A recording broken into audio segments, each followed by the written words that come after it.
kill the stress to the head. I'm tryna do more for the soul, way less for the bread. Yes sir, I take pack to the lung, kill the stress to the head.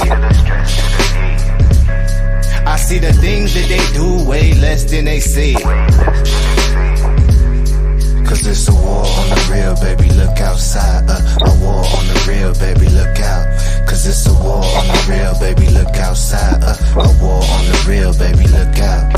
Cause it's a war on the real, baby, look outside. A war on the real, baby, look out.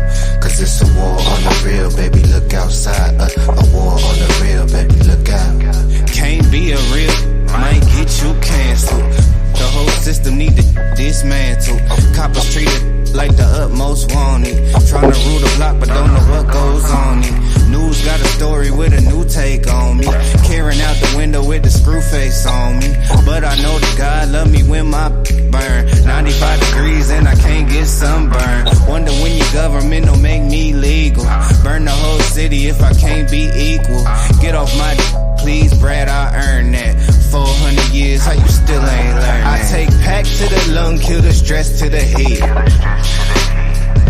I'm tryna do more for the soul, way less for the bread. Yes sir, I take pack to the lung, kill the stress to the head. I see the things that they do way less than they say. Cause it's a war on the real, baby, look outside. A war on the real, baby, look out. Cause it's a war on the real, baby, look outside. A war on the real, baby, look out. Cause it's a war on the real, baby, look outside. A war on the real, baby, look out. Cause it's a war on the real, baby, look outside. A war on the real, baby, look out. Shout out to the trying to gentrify the genre. Tell them free my middle finger to your honor. End of days coming down to seconds on the timer. Goofy still trying to purchase that designer. About to buy, learn to grow my own food. Cause I don't like the look they give me in the Whole Foods. And when you stay ready, you ain't gotta get ready. But it ain't on me now, I'm limping cause my heavy. But ain't sweet, think we thin. My whole attitude on MC Ren. It's my neighborhood now, Bob, I bought that. 400 years, how you still ain't caught that? I take pack to the lung, kill the stress to the head. I'm tryna do more for the soul, way less for the bread. Yes sir, I take pack to the lung, kill the stress to the head. I see the things that they do way less than they say. Cause it's a war on the real, baby, look outside. A war on the real, baby, look out. Cause it's a war on the real, baby, look outside. A war on the real, baby, look out. Cause it's a war on the real, baby, look outside. A war on the real, baby, look out. Cause it's a war on the real, baby, look outside. A war on the real, baby, look out. Look out, look out. But you gotta know what you're looking out for. Tracy J, thank you for becoming a member once again. You know, there are games going on as we spoke on prior with this channel. So we will be spreading out from early on. We won't depend on one platform because I'm like that guy that used to steal cars in one particular city. And I moved down to a different city. And the police from the old city said, hey, you better watch out for this guy. This guy's a car thief. Not that I am one that's Lancescurv, but you know what it is that I do, and I have a big mouth sometimes, and I say things on my mind, and it steps on people's toes, and they don't like it. So we're playing this game from early on now. Early on. And it's okay, because one platform doesn't stop a show. It doesn't stop me from doing what I have to do, but that's enough of that. We're going to throw some positive energy up in this bad boy. Let me go on over to keep an eye on the chat room. Tracy J is making a nice ride home. I know she's glad.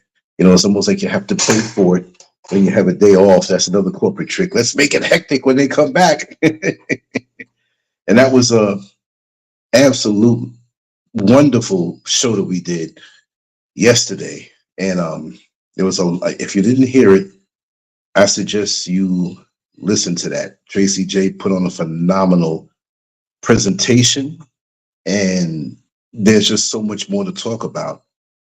And from experience and hands-on, in that industry, the banking industry, she can tell you a whole lot of things. And also, it's not just the banking industry where they do these tricks.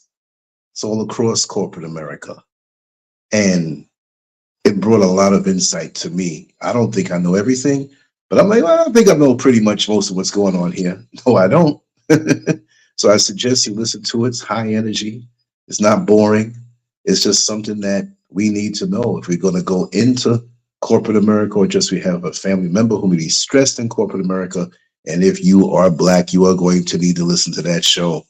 We had it yesterday. In a little while, I'll put it in the chat room, but you can go on the channel here. You can go to Lancescurv.com and see it there. I put a little article, a supplementary article there with it, kind of explaining certain things, but nobody can do it like Tracy J. We got to have, whenever you're ready, Tracy, come on in again. We got to do this again. But today we're speaking about systemic racism. Oh, for crying out loud, all you do is talk about racism and Black this and Black that and racist that and that. Listen, all you do is sneaky stuff. And you get mad when we call it out. You know what I mean? And I was listening to Dr. Umar Johnson. You know, he has a, you know, look, the brother's talking some real stuff, whether you like it or not. Whether you like it or not, that he says hit the Cash App or says things 3 times over and over and over. I guess that's just to get the point in. Somebody said, oh, he's casting a spell. Well, I mean, if you know about casting spells, then you must be good at it. You know, and many people who disagree with him or don't like his delivery or are in the middle, you got to admit, if you don't agree with him or don't even go like, I don't like that guy, I'm not going to listen to anything he says. He's saying the truth most of the time. So who, I mean, come on now. Who else do we have? I mean, we have a lot of people who tiptoe through the tulips and play it safe. And I got to admit that I have a kind of a love-hate, not hate now, but just a love, maybe not misunderstanding, but just a little curiosity, like, okay, you know, what's the motive? What's this? What's that? And people talk about the school. Listen, take it for what it is. Take it for what it is. Take the word of what he says. And what he said today, he was saying, we got to stop speaking and saying that we are people of color when we're Black people. And I know people don't like to hear the term Black, and you have the organizations that want to roll all over the ground. We're not Black, blah, blah, blah, blah. We're this, we're this, we're that. You know, I mean, a lot of people in the LGBTQ community don't have as much of a identity problem as some Black people. Or maybe if they're in the LGBTQ community and they're Black, they might have more, they might be more assertive in the rainbow than they are with the Black side. And I suspect a lot of people who are us, who are in that rainbow community, are sick and damn tired of the Black side of things. I'm just saying, I've seen it. Don't come to me with that Black talk. I will not subscribe to it. Seriously. But anyway, systemic racism is there in ways that we don't know. And this is not going to be long, but it's not going to be short either. We're going to flow. I'm going to read off my notes, and we're going to get down. I just want to get a sip of this water so I can wet my whistle. And do check out the shorts page on Lancescurv, the Lancescurv show on YouTube. And I put some little shorts up there on TikTok also, but many people don't go on TikTok. Let me just say something real quick. Many people talking about, oh, TikTok, they want to get your information, get in your phone. And what are they going to do that America hasn't already done? If you got Instagram, if you got Facebook, if you got YouTube, if you got all these other platforms here in America, what you think they're going to do? Since the Patriot Act was signed, you have no privacy. And if you ask me, you had no privacy before. So they're saying to you, oh, they're going to go in your phone. They're going to do this. What they going to do? What they going to do? Deliver some Chinese food to your house? I mean, what are they going to do that America hasn't done already? They're doing it, and they're all up in your stuff. So don't get up on it at all. Like I say, proceed with caution. But they're really trying to push this propaganda, because I'm not some pro-Chinese whatever. I'm not against anybody until you mess with me. But you can say things over there on TikTok that you can't say on YouTube, and they don't like it. They don't like it, so they have to demonize them, but they're all dirty. The Chinese are definitely being groomed to be our next oppressors in the next few decades, and certain people are on their way out. You know, they're trying to mix and get the melanin in them, but as they're on their way out, they're not going out without a fight. Just in case we can't keep our birth numbers up, we're going to groom you to, we'd rather give it to you. You see what I mean? It's like an old person that's about to croak and kick the can, and they can't stand this one relative, and they don't want that relative to get anything that they worked hard for. So I'll give everybody, treat you nice and give everybody something except this one person, and I'll give them $10. So they can't legally say we have to redo this will and it's not right. So they're already setting up. And like I said, we do not think long term. We think short term. Man, there's a party going on Saturday night. Man, I heard there's going to be some good girl. Man, there's going to be some fine women over there. We need to forget that. We're under attack and you're thinking about partying? We're under attack and you're thinking about shucking and driving? Huh? It don't make no sense. Systemic racism. The experience of African Americans in the United States has been deeply shaped by systemic racism embedded within the various systems that are supposed to ensure fairness and justice for all citizens. Are we citizens? I never felt like one. Huh. While the narrative of equal opportunity and justice for all really is promoted as a cornerstone of American democracy, democracy, the reality for Black Americans has often been far from this ideal. Generations of African Americans have faced systemic barriers, discrimination, and violence that have left many disillusioned and skeptical of the institutions meant to protect and serve them. Keep your eyes on the prize, oh Lord. Dexter Clark, welcome on in. Glad to see you. Yeah, you caught me on the live. Exactly. It is a pandemic. That's right. That's right. I didn't do nothing wrong with that banner because me saying pandemic is a catchphrase. Let's see if we can give him a strike. He said pandemic. What, the AI is all up in this show. They listening too. Let him say something wrong. We're gonna strike him and get him off. Take his channel down, damn it. For many African Americans, the struggle against systemic racism is not merely a historical footnote, but a continuing reality. From the judicial system to healthcare, education, and beyond, Black Americans have repeatedly encountered disparities that reveal the deep-seated inequities within these systems. These disparities are not just about isolated incidents or individual failures, but are the result of a long-standing institutional practices that have consistently marginalized Black communities. As a result, African Americans have often found themselves disenfranchised and disappointed by systems that were never designed with their well-being in mind. Imagine that. Imagine if you're a covert coon and you just believe in the system and you get your Negro wake-up call. I wanted to say something a little more harsh, but AI is here, so I'm not going to say it. You know what I mean.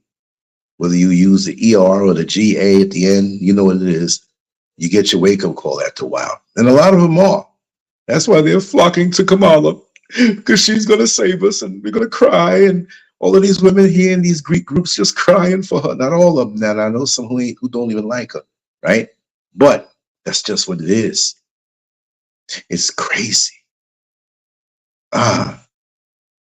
There's going to be a lot of hurt in November. I'm going to talk more and more about it.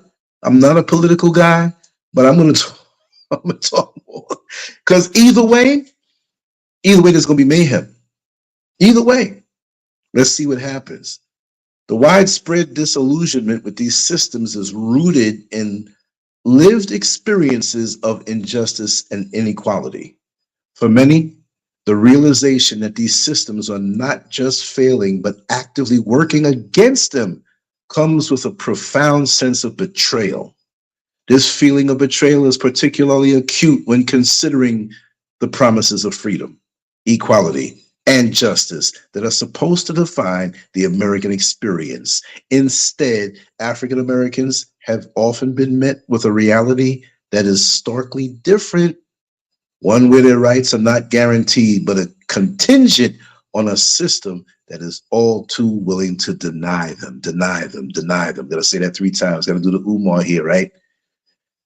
This discussion seeks to explore the specific ways in which African Americans have been disenfranchised and disappointed by the various systems in the United States by examining the key institutions that govern American life. We can better understand why Black Americans have long been skeptical of these systems and why this skepticism is not just justified but necessary. Through detailed exploration of each system, we will uncover the ways in which they have perpetuated inequality and injustice, providing a comprehensive understanding of the Black experience in America. And here's the proof. Let's start with the judicial system. The judicial system, which includes courts, judges, and the entire legal process, has long been a source of injustice for African Americans. From the days of slavery through the Jim Crow era and into the present, the courts have often been used as a tool of oppression rather than justice. The criminalization of Black bodies, disproportionately harsh sentencing, and the over-policing of Black communities are just a few examples of how the judicial system has failed African Americans. This system, which is supposed to be blind by race, has repeatedly shown its bias, leading to a profound distrust among Black Americans. Courts and legal processes. African Americans have faced a legacy of biased legal practices that continue to this day. To this day!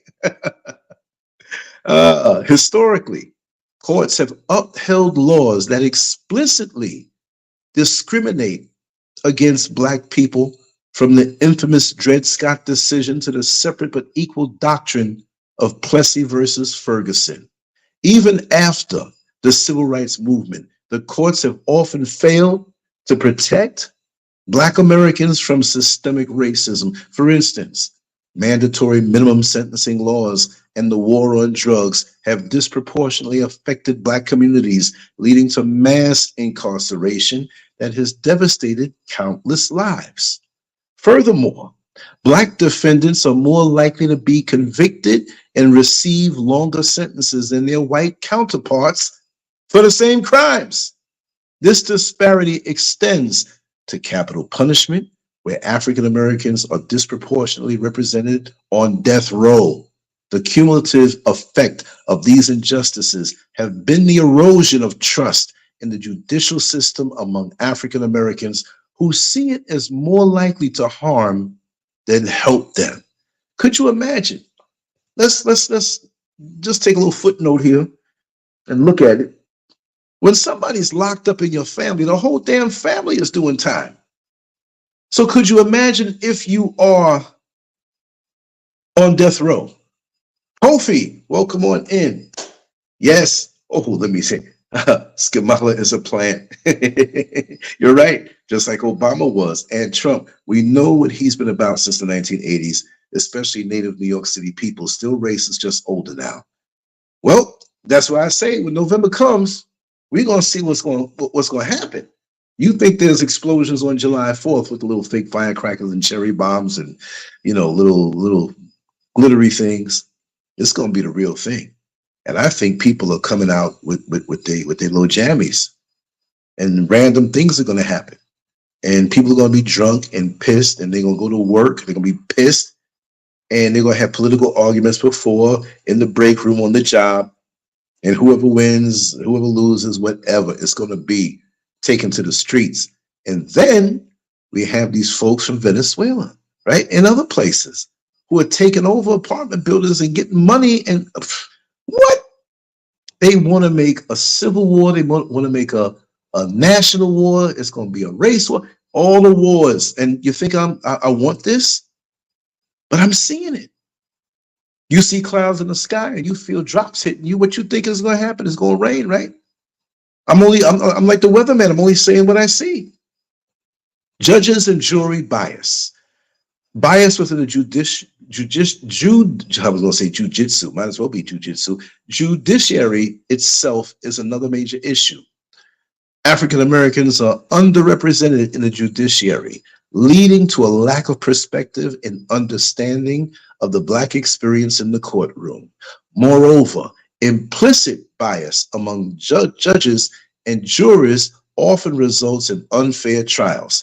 Studies have shown that Black defendants are more likely to be perceived as guilty and are less likely to receive the benefit of the doubt compared to white defendants.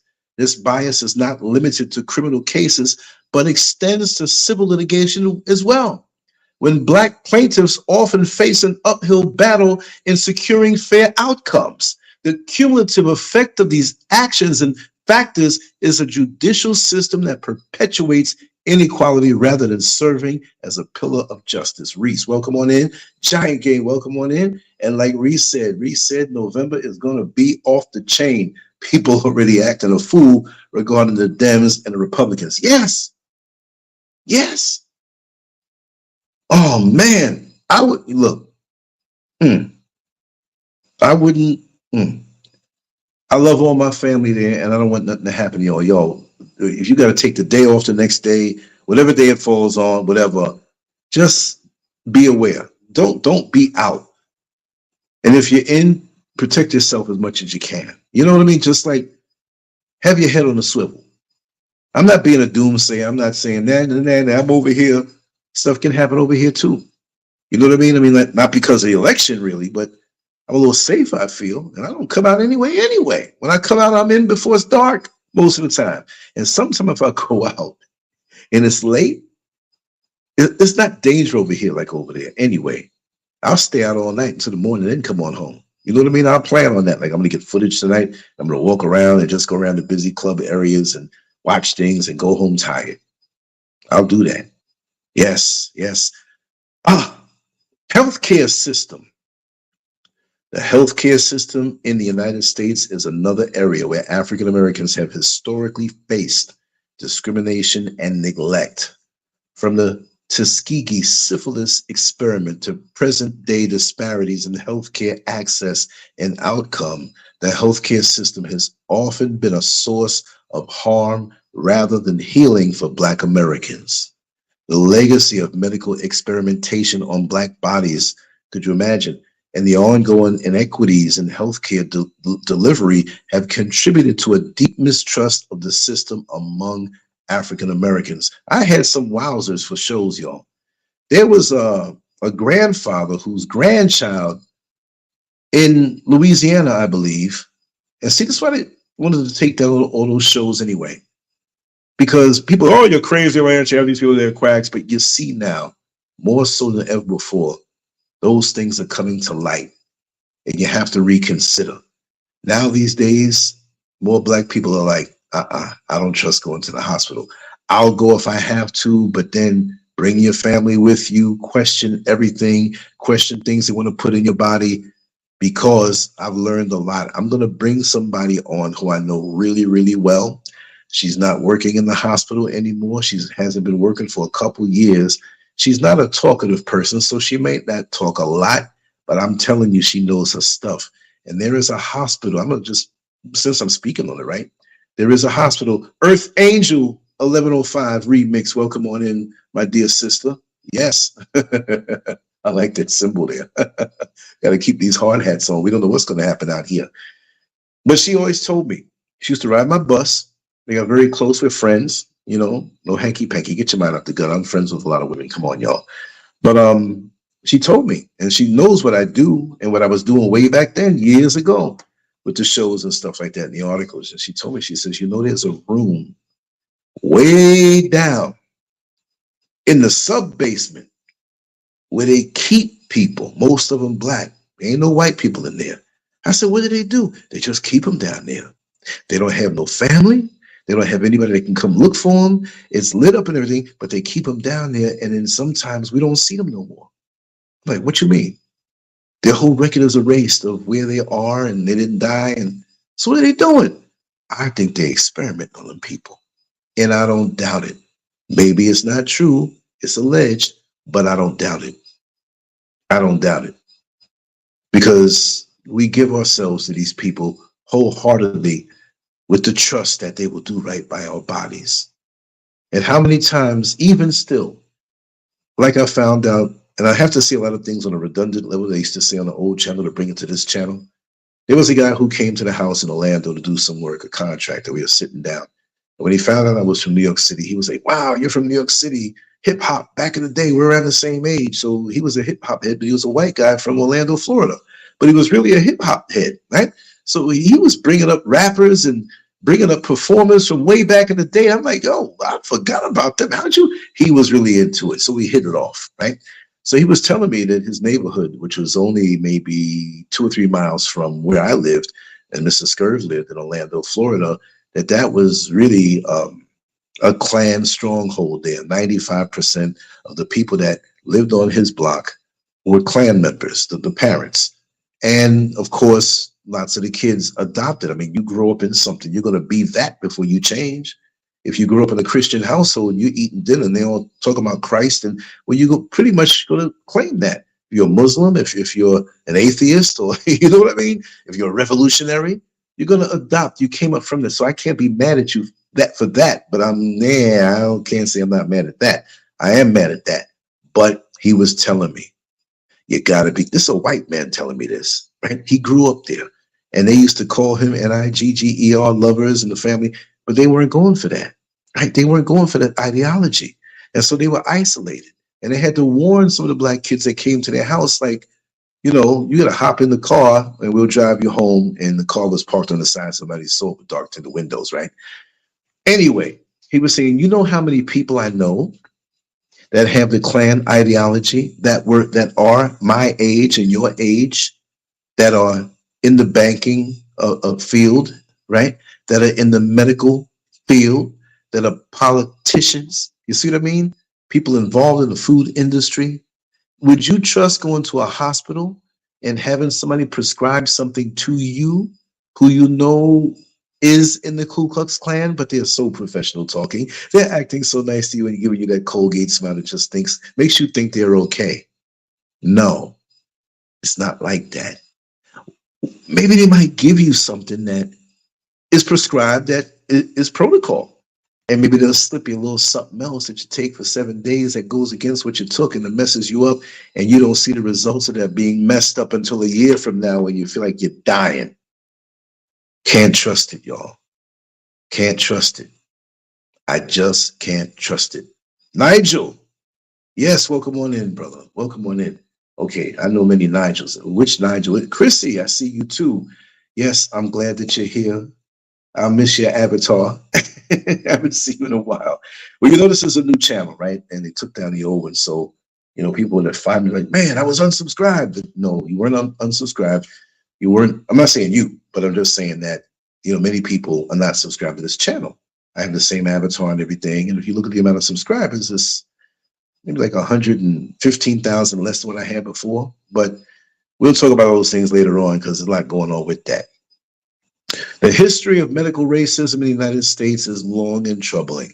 African Americans have been subjected to unethical medical experiments, denied access to quality health care, and have had their health concerns dismissed by medical professionals, right? The Tuskegee syphilis study, where Black men were deliberately left untreated for syphilis so that the researchers could study the progression of the disease, is one of the most egregious examples. However, medical racism extends beyond historical atrocities. It is a present-day reality. Black women, for instance, are 3 to 4 times more likely to die from pregnancy-related causes than white women. A disparity driven by both systemic factors and individual bias. African Americans are also less likely to receive pain medication or be taken seriously when reporting symptoms leading to worse health outcomes. That's a fact. I know so many people, really, because in my personal life, yes, but because of doing these shows over the years, and not only from the shows that I've done that are forever gone, that people, many of you remember, right? But there's also situations where people talk to me. For every show that I do on a particular topic, I probably talked about 10 people who had a serious situation under that umbrella of that title. Sometimes they just call me randomly and they say, well, listen, if you ever need to talk about this, but don't say my name or don't say where it was, because whoever it is that did it will know who I am. I understand that. So this is why I'm poked on a whole lot. I mean, because I know things. I don't know everything, but doing this and being who I am, and I think whatever you think of me, I am that, and I hope it's a good thing over the years. I'm a little zany. I say things out my head. I like to have fun. But overall, behind all of that, you know that I'm trying to be decent. I'm trying to be forthright and just tell it like it is. And I don't care about the popularity. If they only make this channel go to 2,000 subscribers, oh well, so be it. I'm everywhere else, and I do other things. And I love my life, and I'm enjoying my life right now. That's one thing they can't take away. My enjoyment of my life and where I find myself at this point, they can't take that away, and it pisses them off. And I'm content. I'm not a millionaire, but I'm content to do what it is I'm supposed to do by the way I was raised by my parents. I always tell the truth, no matter what. And I don't care about the materialistic things. The little stuff I have, I'm content with. I can't not be me. And these folks know. And Tracy J, you know, we were talking about that. And I told you, you know, my name alone can break up happy racist homes. Anyway, access to healthcare. Access to healthcare remains a significant barrier for many African Americans, despite the passage of the Affordable Care Act, which expanded healthcare coverage for millions of Americans. Black Americans are still less likely to have health insurance compared to their white counterparts and soon Venezuelan counterparts. They'll have everything over us. Additionally, the healthcare facilities serving predominantly Black communities are often underfunded and understaffed. And it's always dark in there too, ain't there something? Leading to lower quality care. The geographic distribution of healthcare providers also plays a role, with many Black Americans living in areas that are medically underserved. These disparities in access contribute to poorer health outcomes, including higher rates of chronic conditions such as hypertension, diabetes, and heart disease. The cumulative effect is a healthcare system that, instead of being a source of support, often exacerbates the health challenges faced by Black people. Yes, also too, Family Dollar. Now, why am I bringing that up? What's the other one? Family Dollar. I've been out of, look, okay, now, let me see now. It's going to be 17 more days. No. 13 more days and I would have been in Ghana for 4 years. But America's all up in my soul. My people in the land. I'm not talking about the system, you know, because I don't like the system. But the bottom line is, yeah, war, Earth Angel, war. That's right. That's right. Here it is, though. Look at these Family Dollars and Dollar General. That's the other one. Maybe it's not all over the country, but you go in there where you can spend $1. I heard it went up now, right? Most things are not just $1. They got a crap load of candy up in there. And you know a lot of folks, Mommy, can I have $1? Okay. You never ask what it's for. They're going to run right on down to the sugar crack house and get some candy. And it's put right there. I don't remember exactly, but it was Ivy Lane in Orlando, Florida. Ivy Lane. And that's a straight up Black strip right there. If they ever gentrify all of Orlando, that's going to be the last place they have it done. Shout out to all my Ivy Lane family who may hear this or hear now, maybe just in the cut quiet. I used to be a bus driver that did the 21 route that passed through there, right? And so I know most of the Black people that are there over the years that I've been driving. That's another thing, like I got a connection with the people. Also, when I used to write for the West Orlando News, a free newspaper that was in every supermarket and store in the Black community, like, yo, you know, oh man, I read that article, man. I didn't know you was that deep. You a bus driver, but I didn't know you was that deep. So they don't like that connection, right?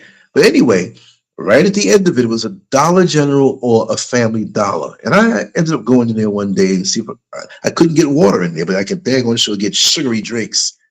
And I looked at the line of little Black kids and boys and girls and even the grown-ups that were in there, just sugar. But you can't have a healthcare facility there with all those people. It's like a desert. It was actually a food desert also, because that stuff that they have there ain't food, right? Educational system. Education is often touted as the great equalizer. Yet for Black folks, The educational system in the United States has been anything but equal. From underfunded schools in predominantly Black neighborhoods to discriminatory practices in both K-12 and higher education, the educational system has systematically disadvantaged Black students. These inequities not only limit opportunities, but also perpetuate cycles of poverty and social immobility. When you really look at it, it's true. And you got parents that are working 2 jobs, they're not home. And if you have any issues or dysfunctions in the household or issues with just being, they may have an apartment, they may have a house, but it may not be stable. And a lot of these kids are hungry. And then they got to go to school and deal with this too. I've seen a lot of things that I come down on Black folks a lot of times, but I've seen too much hands-on. Working in the jails and working in the public, talking to people, overhearing their woes and their issues. It's a wonder we can hold on to what we have now. It's a wonder that we didn't go off and grab a machine gun and just every day you see one of us just going crazy from a rooftop, picking people off. While I come down hard on Black folks in America, I also have compassion because I've seen it. And I've seen people truly hurting. And I've quietly gone out of my way, above and beyond. I'm not going to specify. Maybe one day when I transition, there'll be a long line. Let me tell you what Lance did for me, because it's not for the public. But I hurt for them. I hurt for the children. I hurt for the grown-ups. I hurt for the grandmothers and grandfathers that have special needs and don't have anybody to drive them, to take them somewhere. And you say, okay, listen, I'm off that day. I'm going. I mean, I can say that part, right? It's just, we need to extend ourselves more for the people who really need us, because we're not going to get help from anybody else. You know, and then you got the Black people who are like, well, if you vote for Trump, I don't like you no more. And if you die, I'm going to step over you. Regardless as to a person's political affiliation, if we had overwhelming unity, but we don't, look how split we are over this stuff. Look how split we are. And venomous. Not wanting to talk to people. And, I don't know what's wrong with you because so and so. And I think we have a right to say that if we question this Kamala Harris. She can't even have her policies on her website. But you running behind her. You know what I mean? That's crazy. It doesn't make any sense. School segregation and funding disparities. Despite the landmark Brown versus Board of Education decision that declared school segregation unconstitutional, American schools remain deeply segregated along racial lines. Black students are more likely to attend underfunded schools with fewer resources, less experienced teachers, and lower quality facilities. These disparities in school funding are often driven by local property taxes, meaning that schools in predominantly Black neighborhoods receive less funding than those in wealthier, predominantly white areas. Most people don't even know that. The result is an educational system that perpetuates inequality rather than mitigating it, leaving Black students at a significant disadvantage from the very start of their educational journey. Discrimination in higher education. Discrimination does not end at the K-12 level, but extends into higher education as well. African American students face numerous barriers to assessing and succeeding in higher education.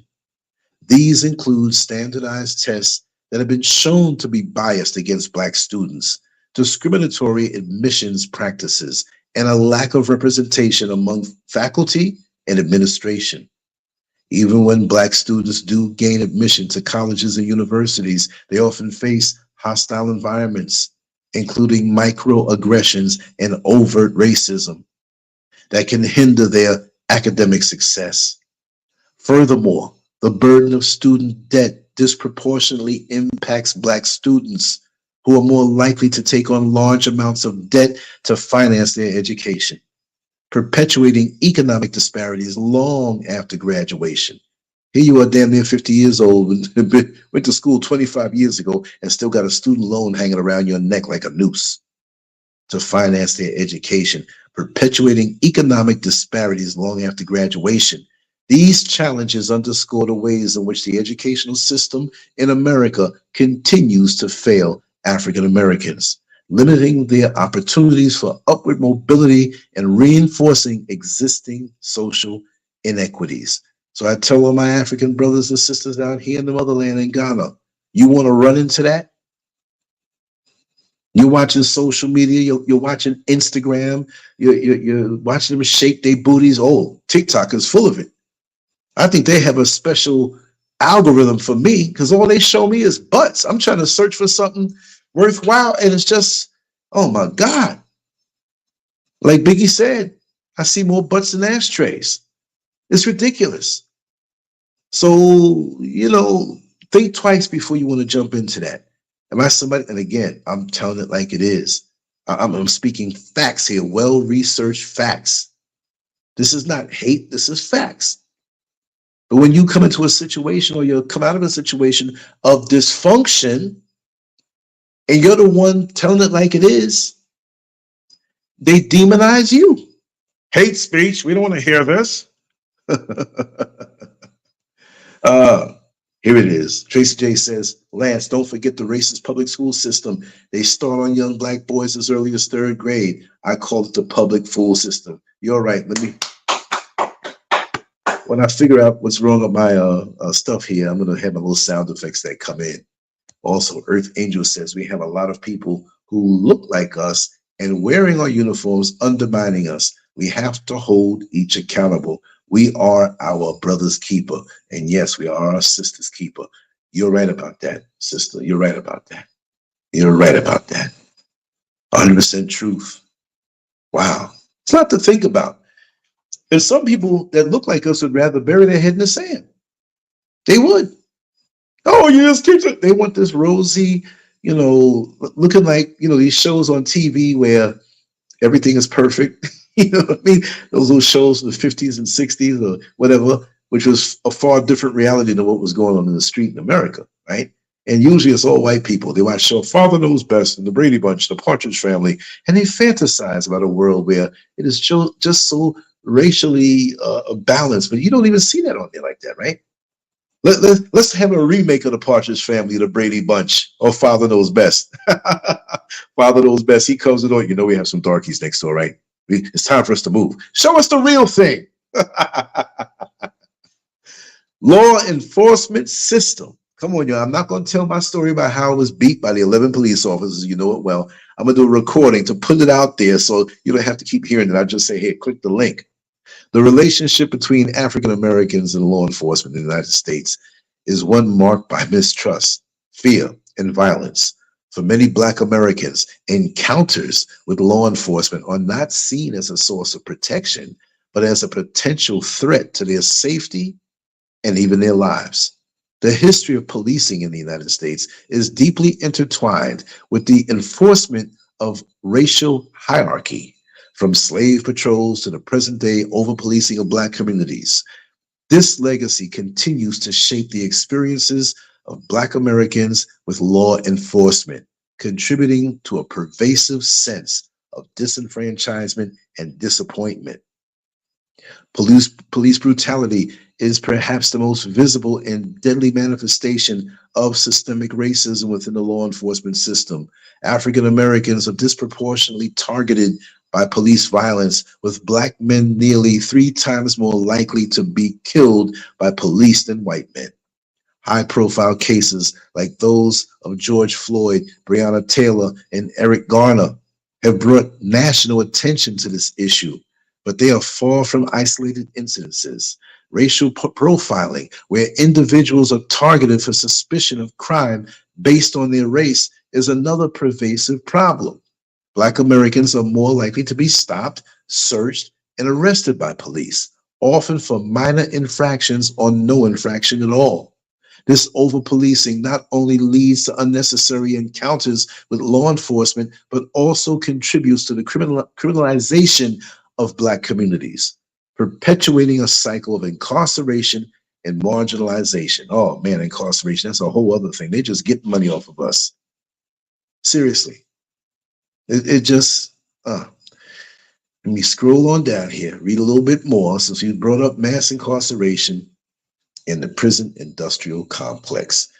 The United States has been the highest or has the highest incarceration rate in the world, and African Americans are disproportionately represented in the prison population. The war on drugs, mandatory minimum sentences, and other policies have led to the mass incarceration of Black men and women, tearing apart families and communities. This phenomenon, often referred to as the prison industrial complex, is driven by a system that profits from the incarceration of marginalized individuals. Private prisons, for-profit bail bonds, and prison labor are all part of a vast network that benefits economically from the imprisonment of African Americans. This prison industrial complex thrives on policies that disproportionately target Black communities, leading to a cycle of incarceration that is difficult to escape. The war on drugs, initiated in the 1980s, remember Nancy Reagan talking about just say no? Heavily criminalized drug use and possession, with African Americans being sentenced at much higher rates than their white counterparts. This is fact, despite similar levels of drug use. Mandatory minimum sentencing laws, particularly for nonviolent drug offenses, have led to excessively long prison terms that disproportionately affect Black individuals. The impact of mass incarceration extends beyond the prison walls, and those who are released often face significant challenges reintegrating into society. The stigma of a criminal record makes it difficult to find employment, secure housing, or access education, perpetrating a cycle of poverty and recidivism. Moreover, the separation of incarcerated individuals from their families has devastating effects on Black communities, contributing to the breakdown of family structures and the erosion of social support systems. Children of incarcerated parents are more likely to experience behavioral problems, drop out of school, and become involved in the criminal justice system themselves, perpetrating a cycle of incarceration across generations. Like I said, I was escorting a person who they call an inmate. I hate to use that word, but that's what it was. And he saw his father. And the father, he's a little off too mentally. When he saw him, what you in here for? Stealing cars? Oh, you just like your father. Like, this is a proud legacy. And you've heard it. We've said it. And we've said it before. We celebrate a brother coming out of prison faster than we do one graduating college. You see what I mean? It's crazy. So we got a part of this too. We got to reject this, and we have to look. We know the system is not there to help us. We are going to have maximum knowledge first, because if we don't know, we're going to keep doing it or doing different things into the system, and massive discipline and massive unity. All this Black talk don't mean nothing if we don't have unity. Go on and have your party and have fun, do whatever, but put some knowledge in your head so it can affect your life. And we don't do that. And I thank the Creator for my parents who had me learning stuff from single-digit ages, all the people in the neighborhoods, grew up in Washington Heights and eventually into Richmond Hill, Jamaica, Queens, the people that were there, the elders, the olders, the people who are my age who knew more than me. We talked and we shared experiences. We sat out on our front steps and talked, went by neighbors and talked, and they guided us. And it was just a different world. It was a different world. There was no cell phones. There's no social media. I think we'd be better off if we didn't have this. Look, I love using and utilizing this, and you see how I utilize this, right?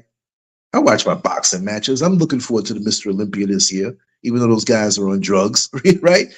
I'm rooted in bodybuilding. I know a lot of these people, right? But other than that, that is not my main thing. If you took that away, it's not going to stop me. What is your mission?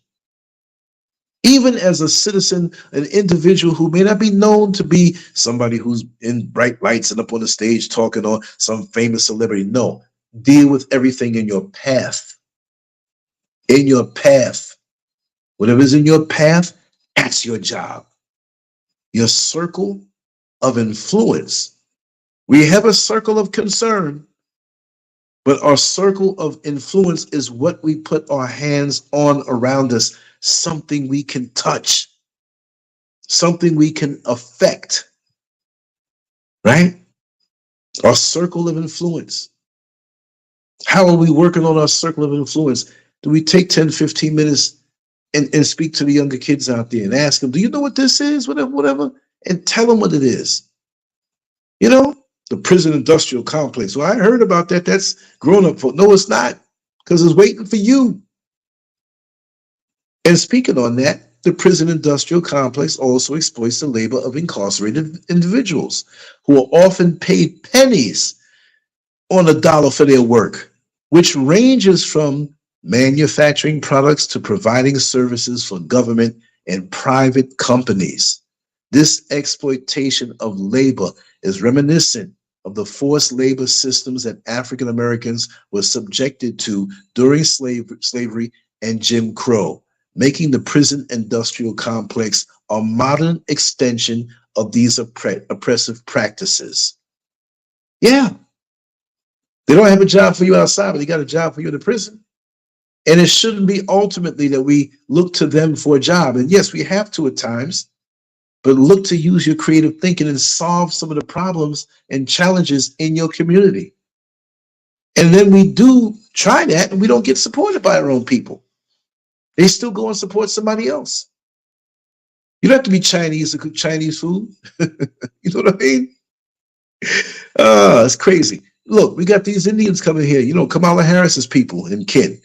And they have newsstands in our neighborhoods. You know, newsstands are not as popular now. We used to have newsstands all over the city. Now we don't look at papers no more. We don't look at magazines anymore.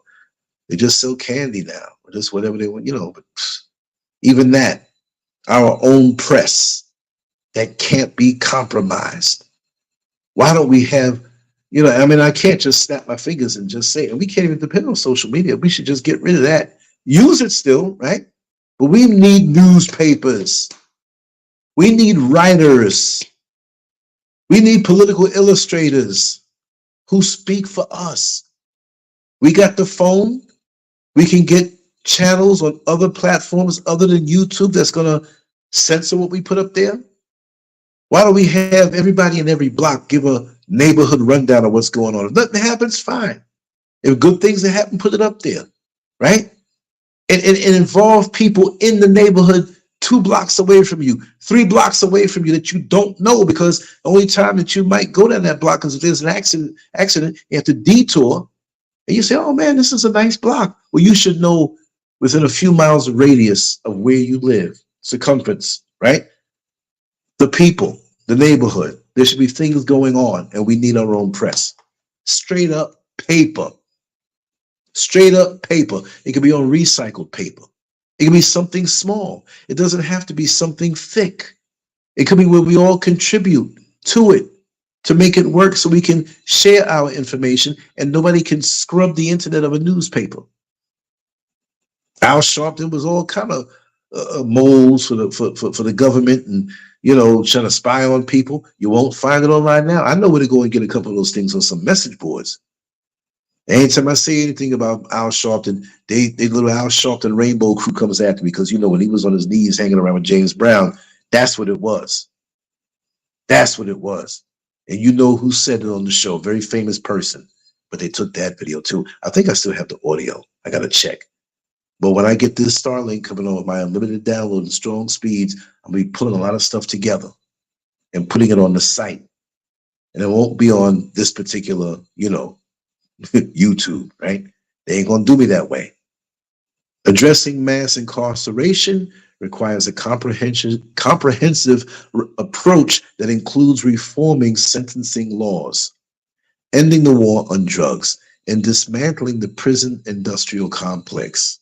It also involves investing in community-based alternatives to incarceration, such as rehabilitation programs, mental health services, and education and job training opportunities. Only by addressing the root causes of mass incarceration and providing support for those affected can we begin to dismantle the systems that perpetuate racial inequality and injustice. Economic disenfranchisement.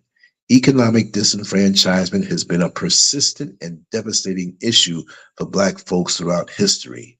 From the time of slavery, when Black people were denied the right to own property or earn wages, to the present day, African Americans have been systematically excluded from the economic opportunities that are available to their white counterparts. This exclusion has taken many forms, including discriminatory lending practices, redlining, job discrimination, and wage disparities. These things are alive and well right now.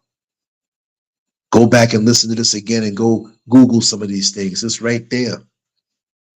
The wealth gap between Black and white Americans is staggering, with the median wealth of white households being nearly 10 times that of Black households. So when they're out there begging, really begging, I'm not giving them nothing. You have no excuse. This disparity is the result of centuries of systemic racism that has denied African Americans the ability to accumulate and transfer wealth. For example, okay, what's happening here with my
be expected.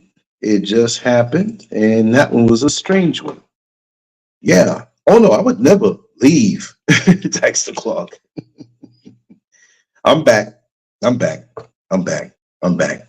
I had to figure that one out because that wasn't a power outage. Everything just blacked out and came back on, but it wasn't a power outage for the area. My bills are paid. I'm not trying to sound like a conspiracy theorist, but that one there, that was strange. That was strange. I'm not going to harp on that too much, but I bet you if we were talking some filth about our sisters or talking some decadence, it would be all right. But thank you for hanging in there, because this used to happen more frequently. And I don't know how the power drained out of my phone and everything too, because I'm using that also until I fix this equipment or find out what's wrong with it. I think I have to, some firmware I have to download on my audio equipment. So I'm using this through the phone. I'm like, how come it's so drained out like this? But thank you for hanging in there with me. This is going to be a little gap. I have to try to figure out how much time that was and put it, not in the title, but to say, hey, this was the time when everything was knocked down. But I'm not going to stop, right? And here we go. I don't know what points. I'm going to go back. If I repeat myself, that's what it is. Economic disenfranchisement has been a persistent and devastating issue for African Americans throughout history. From the time of slavery, when Black people were denied the right to own property or earn wages, to the present day, African Americans have been systematically excluded from the economic opportunities that are available to their white counterparts. I said this part already, but I'm overlapping it anyway. This exclusion has taken many forms, including discriminatory lending practices, redlining, job discrimination, and wage disparities. And I think this is where I got kind of cut off. The wealth gap between Black and white Americans is staggering, with the median wealth of white households being nearly 10 times that of Black households. This disparity is the result of centuries of systemic racism that has denied African Americans the ability to accumulate and transfer wealth. For example, the practice of redlining in the mid-20th century prevented Black families from obtaining mortgages and purchasing homes in certain neighborhoods, effectively locking them out of one of the most significant means of building wealth in America. Even when African Americans were able to purchase homes, they often faced discrimination in the valuation of their properties, resulting in lower home equity and less wealth to pass on to future generations. Job discrimination has also played a significant role in economic disenfranchisement. African Americans have historically been relegated to low-paying menial jobs, and even when they have the qualifications and skills for higher-paying positions, they often face barriers to employment and advancement. Wage disparities persist, with Black workers earning less than their white counterparts for the same damn work. The lack of access to quality education and job training opportunities further exacerbates these disparities, making it difficult for African Americans to compete in the job market. Economic disenfranchisement also extends to the business world, where African American entrepreneurs face significant challenges in assessing capital, securing contracts, and growing their businesses. Discriminatory lending practices and a lack of access to venture capital mean that Black-owned businesses are often underfunded and struggling to survive. This not only limits the economic opportunities available to African Americans, but also deprives Black communities of the wealth and jobs that these businesses could create. Addressing economic disenfranchisement often requires a multifaceted approach that includes policies to close the racial wealth gap, such as reparations, equitable access to housing and credit, and targeted investments in the Black communities. Did Kamala Harris say that? Then why the hell are you supporting her if you're supporting her? Not even just the reparations part. Something. These facts have been out there, but we can't expect that Indian lady to do nothing for us. It also involves enforcing anti-discrimination laws in employment and lending, supporting Black entrepreneurship. Remember now, not just people of color. Reject that. We're black. We have to be something the same. If we're calling ourselves this, and that, and people of color, not just black. And so when they have, I'm telling you, when they have these grants that they give out, and it sounds good when the politicians say, yes, we have these for people of color. And you get nothing but Indians, you get nothing but all these other people getting these grants, starting their business, and they may have one token person getting it. I remember I looked into this in Orlando many, many years ago, and they pulled that same cover over people's eyes. People of color. And when you really researched it, it was one black business out of maybe 25, and they didn't get their grant yet. That's crazy. But they use these words on us, you know? Unbelievable. Okay, so can you still hear me? Just let me know if you can still hear me, because I see Earth Angel said, did I fall off? That could be an old comment. There's no timestamp right there. But Daxter Clark says, but now gentrification is working for the European Asians, coming to so-called black neighborhoods where they aren't that many really left in New York City. Very uncomfortable right now up here. Wow. Skamala is a damn con artist. Unfortunately, many of our black folks, especially, and unfortunately, a lot of our women are being fooled by this character. Okay, thank you, Daxter.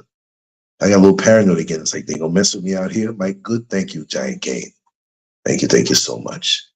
Yeah, you know, I know I just jumped off of that one, but by addressing the systemic barriers that have kept African Americans economically disenfranchised, we can create a more just and equitable society where everyone has the opportunity to succeed. And if you think they're going to do that and think that way, we got to do it for ourselves. We got to pool our resources. We have to help each other. Listen, I'm not into doing anything illegal, right? When it comes time, come on now, the April 15th date for Uncle Sam, who ain't our uncle, right?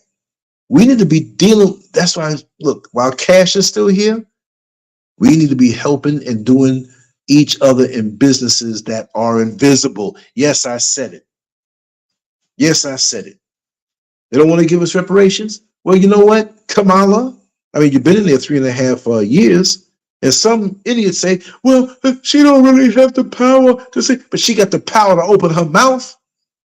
Huh? What about that? Well, you know what, Kamala? Instead of this reparation talk that I kind of think ain't never gonna come around, trust me, I'll have my hand stretched out first to get whatever money. But you know what you can do? You know what you can do? Huh? Make sure we don't have to pay 1 penny in taxes any kind of way. That's a start. That's a start. And then if you don't like that, that's going to get us going a little better. When you give us reparations, then bring the taxes back, but at a small percentage of 10%. How about that? You can do that. You ain't never been talking about that. All you can say is, oh, it's got black. No, it's got to benefit all. They didn't say that when they're giving money for other people. Japanese, Chinese, grants, loans, and now we get the Venezuelans coming in, and they coming in entitled. What kind of pillow talk did they have before they got here? They walking loud and strong and proud, and they're the black erasers. Venezuelans are here to erase black people so that the white government and white folks can keep their hands off of it and not look bad to the world, because the world is watching also. The world knows a lot of the dirty laundry in America and how black people are treated. A lot of them know. A lot of them over in Iran know. Over in Dubai know. Over in Pakistan and India know. Even though they got their racial things going on over there. They see it and they're in denial of it. But Putin knows it. Putin's gangster. He'll come around and tell you anything that other folks don't want to hear. Jesus is black. Oh my God, you know they really hate him now. But tell us something that we don't know. But coming from somebody who's a leader of a huge country like that, they don't want to hear that. They don't want to hear that. Educational inequity. Educational inequity is another critical issue that has perpetuated systemic racism and disenfranchisement for African Americans. From the era of segregated schools, where Black children were forced to attend underfunded and overcrowded schools, to the present day, where predominantly Black schools continue to receive less funding and resources. African American students have faced significant barriers to receiving a quality education. Oh man, the disparities in education begin early, with Black children being more likely to attend preschool programs that are underfunded and lack the resources needed to provide a strong foundation for learning. As they progress through the K-12 system, these students often attend schools that are under-resourced with larger class sizes, fewer quality teachers, and outdated materials. The lack of access to advanced courses and extracurricular activities further limits the opportunities for academic and personal growth. The impact of these disparities is evident in the achievement gap between Black and white students. The Black students consistently are scoring lower on standardized tests and being less likely to graduate from high school or attend college. The overrepresentation of Black students in special educational programs and their disproportionate rates of suspension and expulsion also contribute to this achievement gap. These disciplinary practices often push African American students out of the educational system and into the criminal justice system, a phenomenon known as the school-to-prison pipeline. Higher education is another area where African Americans face significant challenges. The rising cost of college tuition and the burden of student loan debt disproportionately affect Black students, making it difficult for them to access and complete higher education. Even when they do attend college, African American students often face a lack of support and resources, as well as racial discrimination on campus, which can hinder their academic success and overall college experience. Addressing educational inequity requires a commitment to providing all students with equal access to quality education, regardless of their race or socioeconomic status. This includes increasing funding for schools in predominantly Black and low-income communities, providing access to early childhood education, and ensuring that all students have access to advanced courses and extracurricular activities.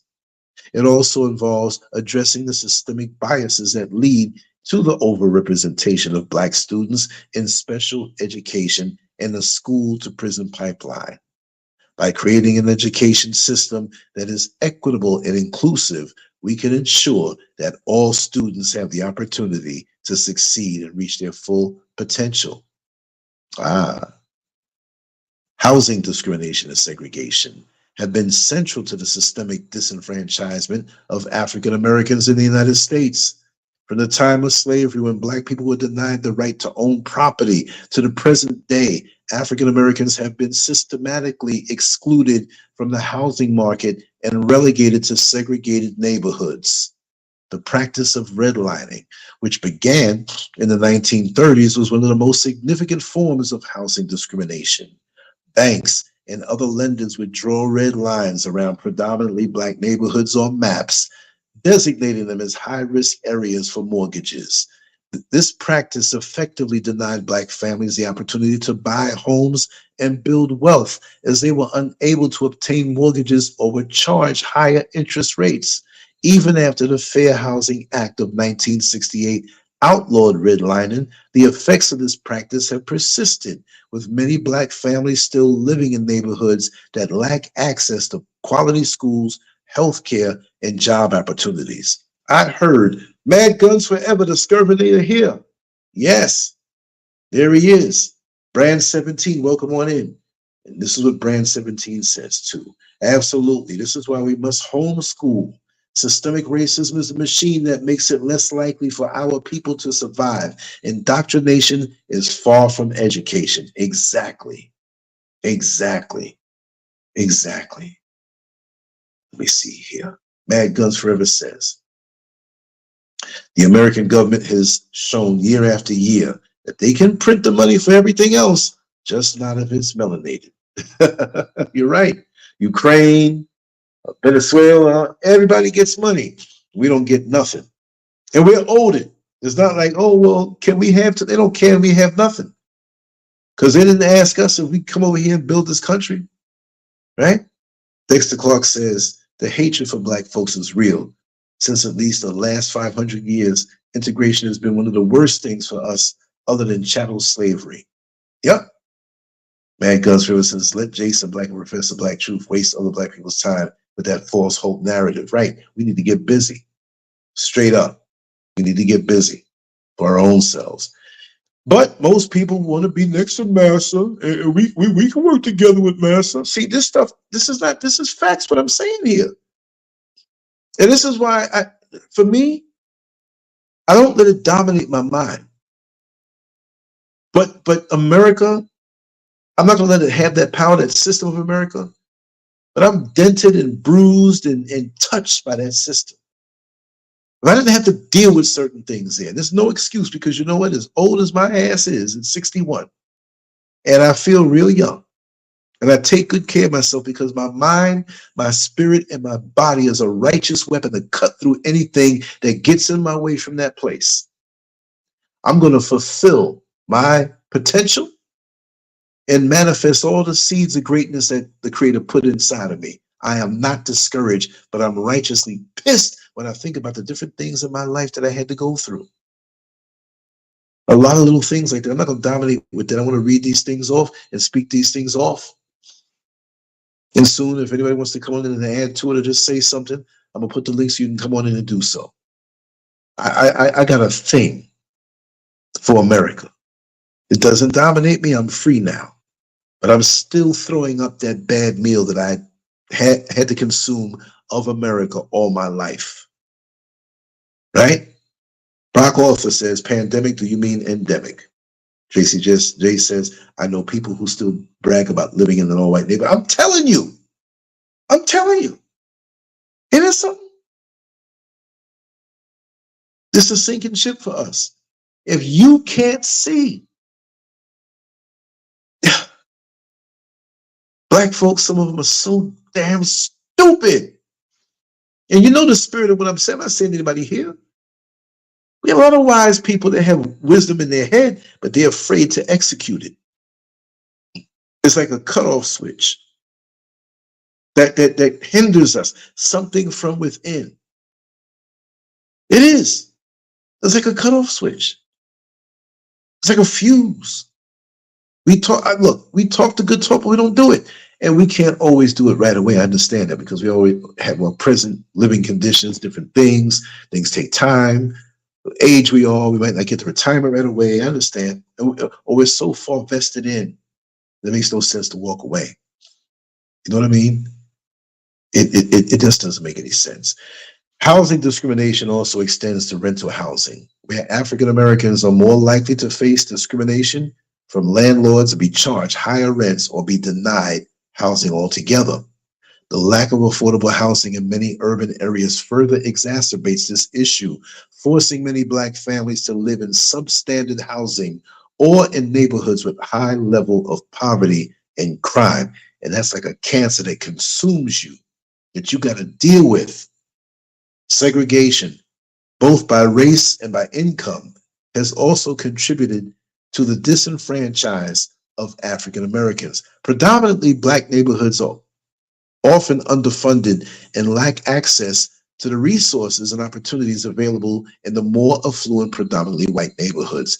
This segregation has created a cycle of poverty and disenfranchisement that is difficult to break, as black families are often trapped in neighborhoods with limited opportunities for upward mobility. See, they didn't want the segregation where we thrive, right? They want the segregation where we're choked. So it's the modern day version of segregation to choke us off. And most of us don't even have any sense to make an advantage of it. But integration is no good for us. So we need to be segregated in the way that we were with the Black Wall Street and back in those days, and the people but you saw what happened with that. Government planes bombed it. They can't have black success. It's not acceptable. Unless you're in corporate America working on some job and you're the little black dot on the sun today. That's about it. And you cooning. Not Conan the Barbarian, I'm talking about cooning. Because I'm so glad to be here.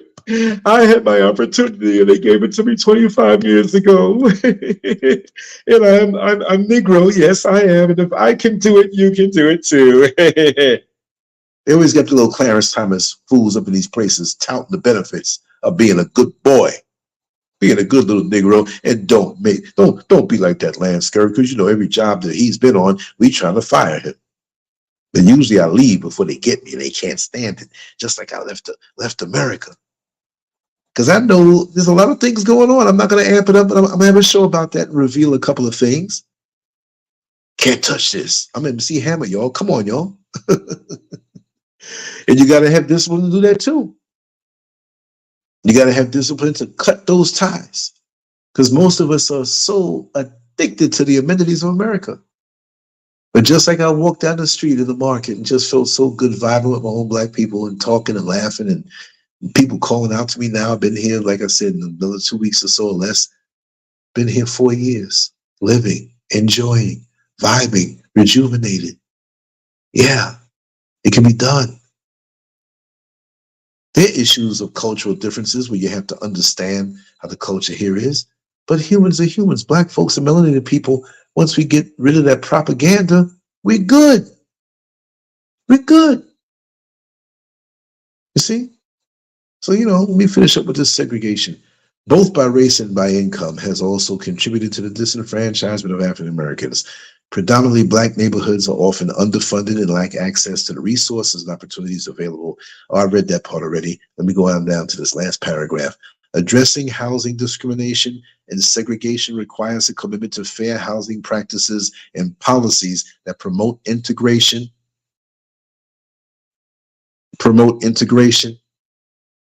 But imagine there's a fair integration, right? And what is fair integration? You never heard of it before. It's something I made up.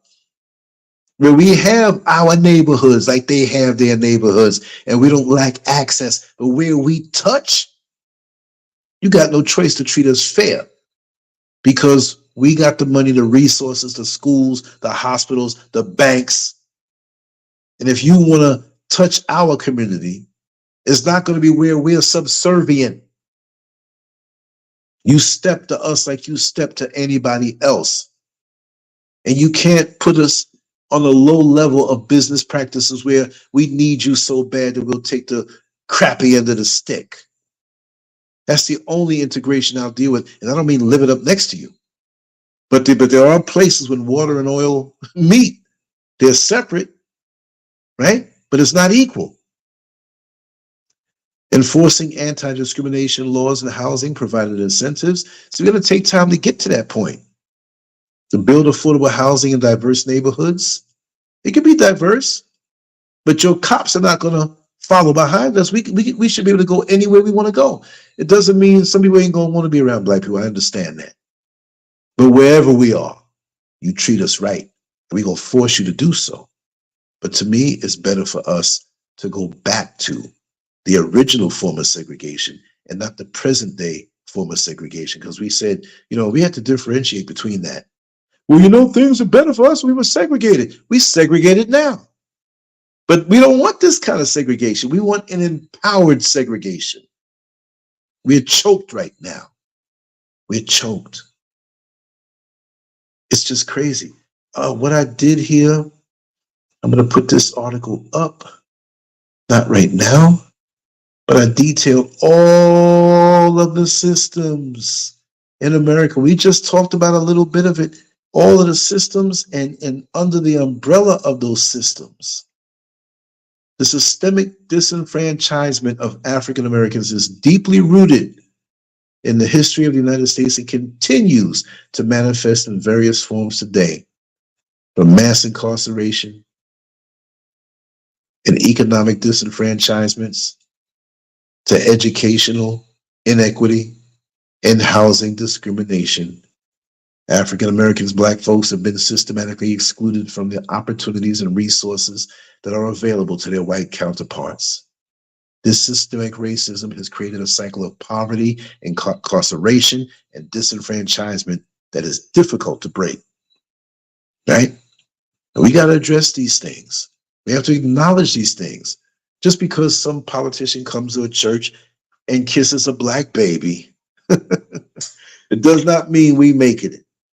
Just because you got a black pastor that may talk a little militant, but he's in bed with them politicians and bringing your Jesus money down to the white banks that'll never give you a loan.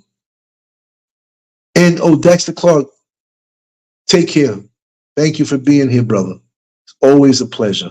I'm dropping the link here so that Brock Office said, imagine how great things would be for the black community if Barack Obama was president for 8 years. I know you're saying that in a sarcastic way. President for who? What they call Latinos? That's another group that is full of black people that don't want to be black. What did Paul Mooney say? Those are black people who know how to swim.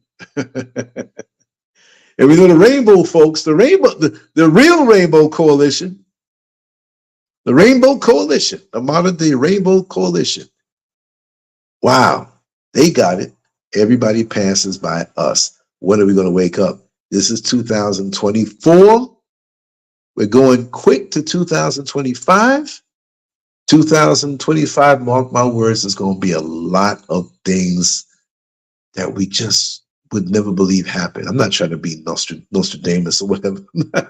I'm not trying to predict anything. I'm not trying to be Kreskin. I'm not trying to be Miss Cleo. I'm not trying to be, I'm just, look how things are stacked.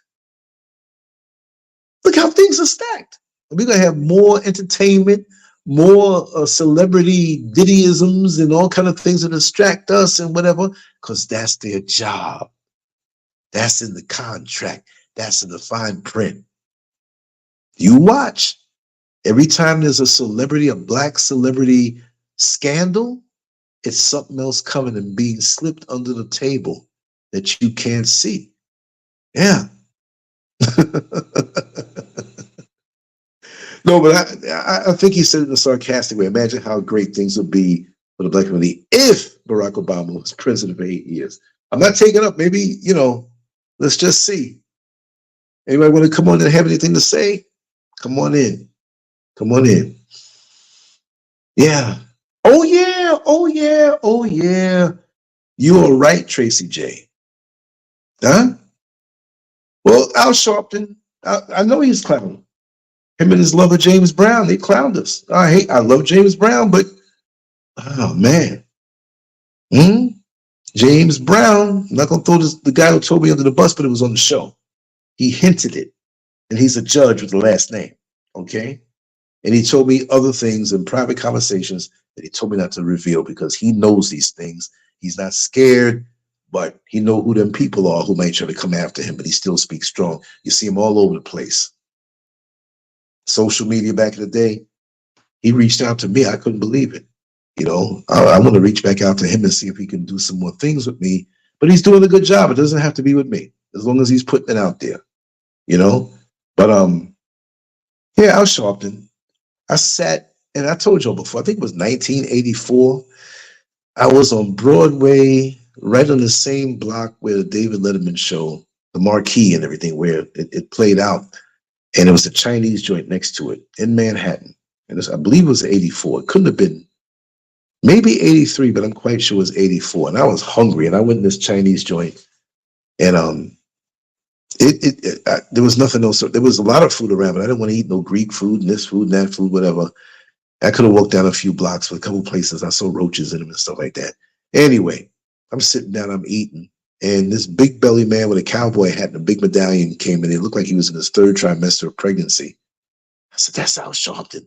See, many people didn't know who he was because back then, with his little protests and marches and stuff, local people knew him, but he didn't blow up yet according to the powers that be that wanted to use him as a dookie stick to fool black people, right?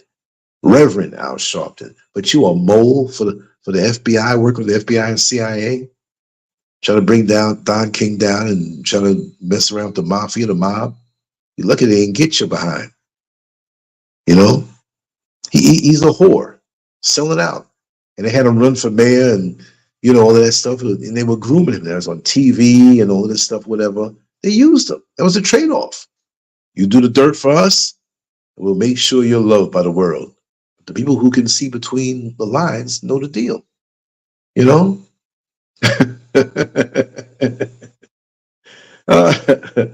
Yeah.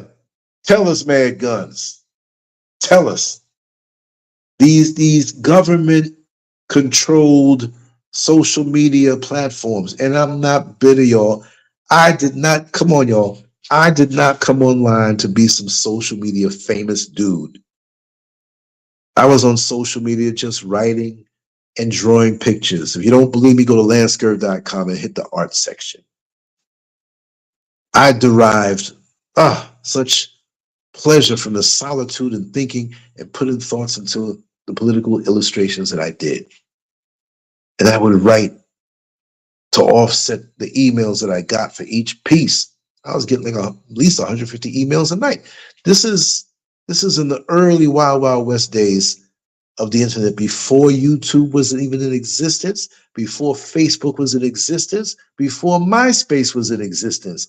I'm a dinosaur from back in those days.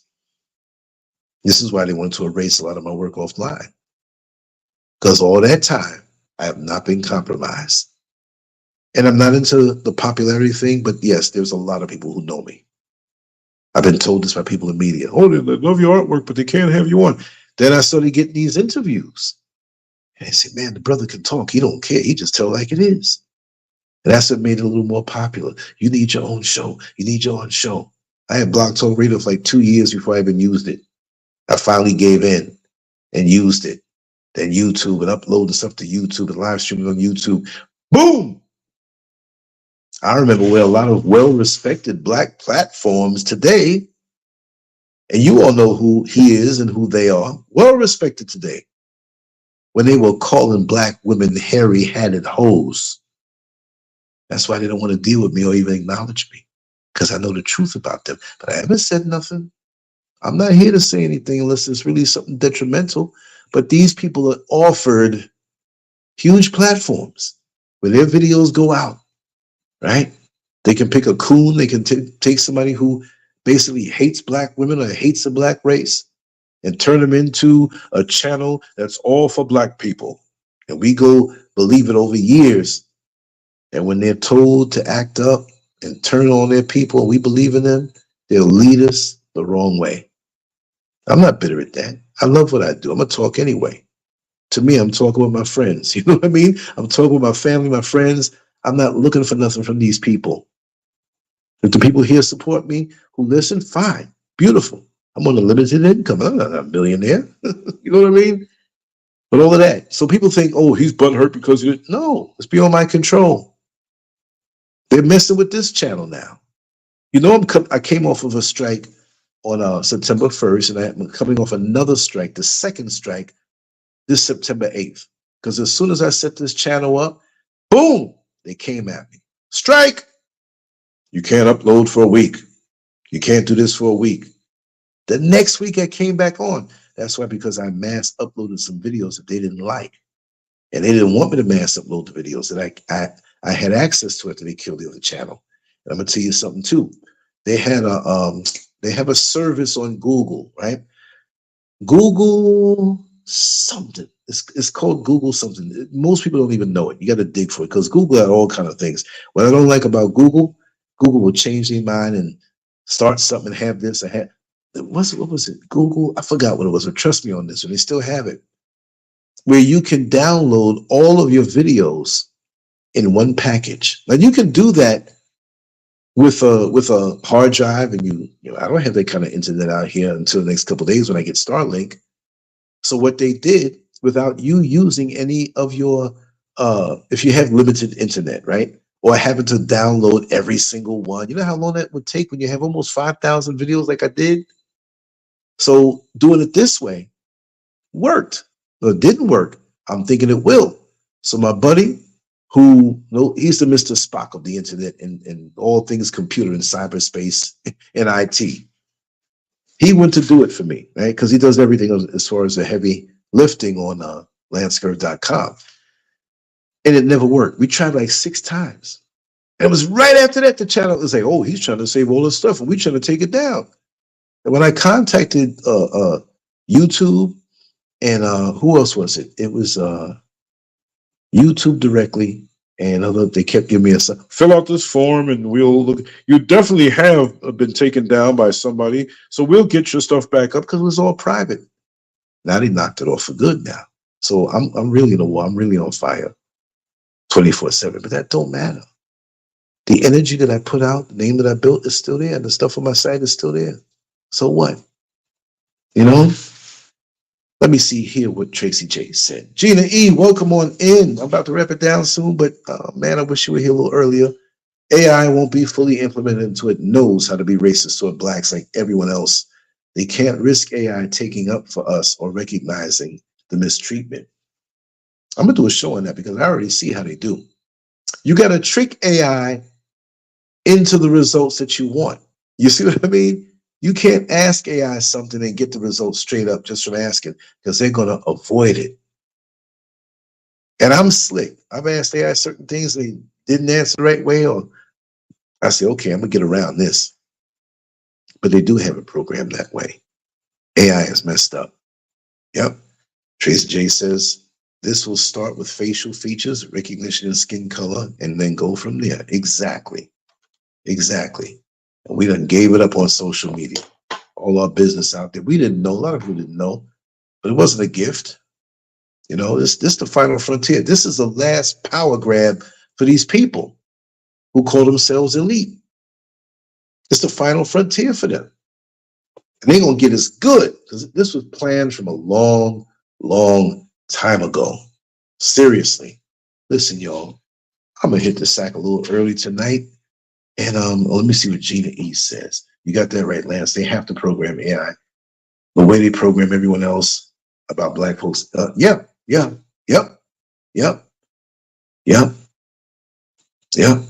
who has access to programming? We got to look into that. I got to do a little research on that. But like we were saying about these different agents online, yes, trust and believe. And they're keeping us separated. This is what I say. People say, well, you're against this one because you're not as popular. I'm not out here to be damn popular. I'm already popular in my life. Trust and believe. The things I've done, I'm chilling. How am I going to be 61 years old looking to be popular? What kind of weird dysfunctional foolishness is that? I'm not some adolescent who's seeking validation. No, I'm not knocking the adolescents who are seeking validation, but don't do it online. That's the worst because you get into that at that age, at this age, at this time, that'll carry you on for the rest of your life. We got old church ladies, man. You know, they might have been divorced or their husband passed away and they get online and they get crazy. So wait a second, that's saved and sanctified. They did it. What? Why are her titties hanging out? Like, why was she wearing that tight thing? Well, she was never like that before. Kids all embarrassed now. People half her age. This thing is like a drug. It's a crack pipe. Whatever way it can tempt you, it will tempt you. Seriously.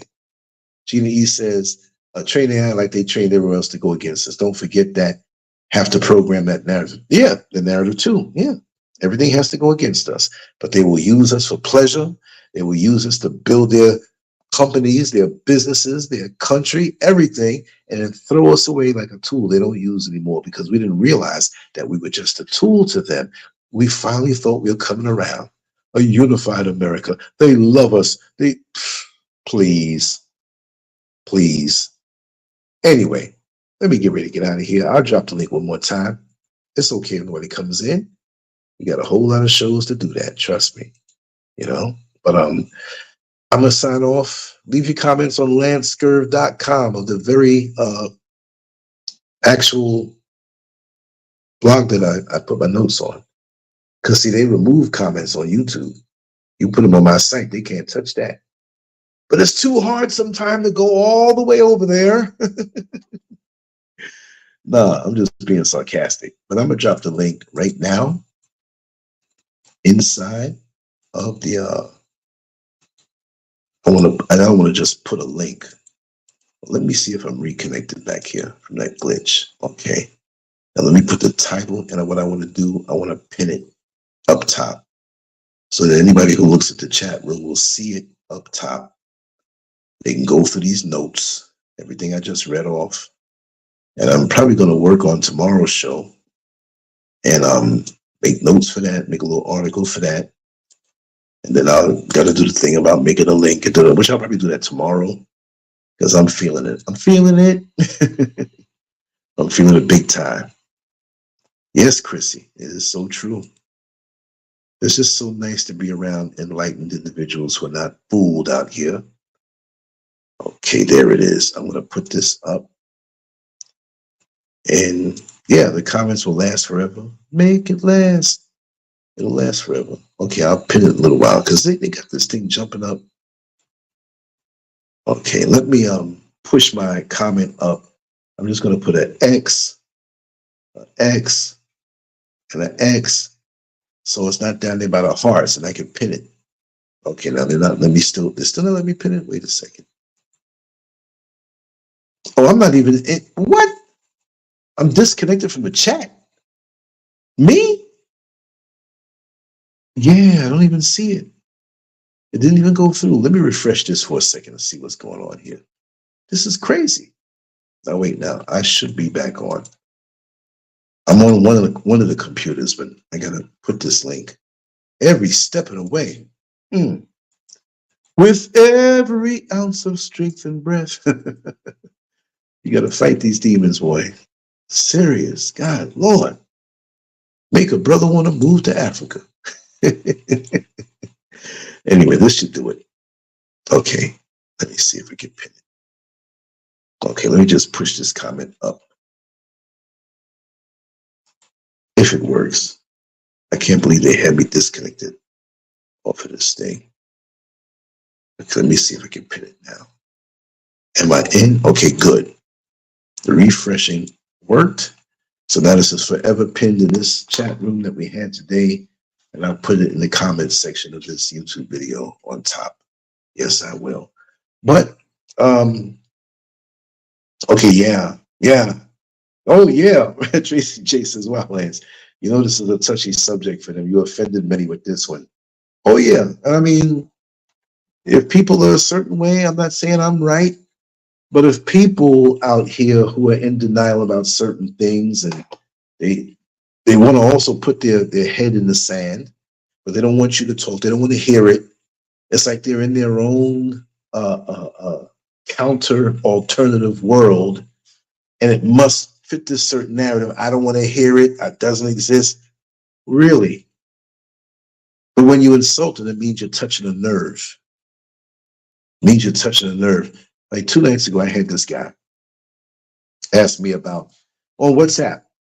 And I know people don't realize that it's a 4-hour difference, and it doesn't bother me if you text me or even call me and it's 3, 4, 5 in the morning. If I don't see the number that I know and it's stored in my phone, I might let it go. Leave a message. And if I hear who it is, even if it's somebody who is a stranger, I will answer you back.